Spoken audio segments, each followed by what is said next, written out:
أو كصيب من السماء فيه ظلمات ورعد وبرق يجعلون أصابعهم في آذانهم من الصواعق حذر الموت والله محيط بالكافرين.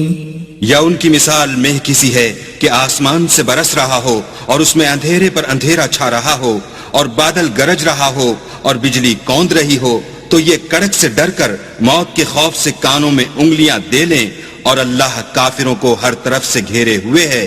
يكاد البرق يخطف أبصارهم كلما أضاء لهم مشوا فيه وإذا أظلم عليهم قاموا ولو شاء الله لذهب بسمعهم وأبصارهم إن الله على كل شيء قدير. قریب ہے کہ بجلی کی چمک ان کی آنکھوں کی بصارت کو اچک لے جائے. جب بجلی چمکتی اور ان پر روشنی ڈالتی ہے تو اس میں چل پڑتے ہیں اور جب اندھیرا ہو جاتا ہے تو کھڑے کے کھڑے رہ جاتے ہیں.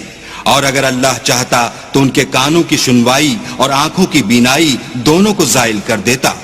بلا شبہ اللہ ہر چیز پر قادر ہے. يا أيها الناس اعبدوا ربكم الذي خلقكم والذين من قبلكم لعلكم تتقون.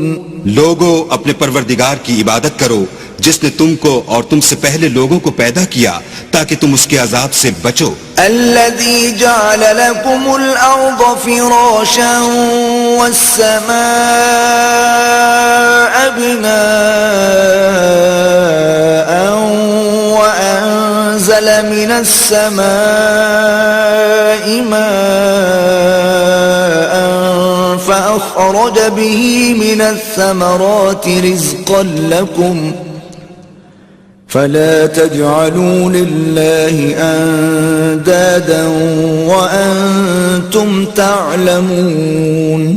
جس نے تمہارے لیے زمین کو بچھونا اور آسمان کو چھت بنایا اور آسمان سے مہ برسا کر تمہارے کھانے کے لیے انواع اقسام کے میوے پیدا کیے، پس کسی کو اللہ کا ہمسر نہ بناؤ اور تم جانتے تو ہو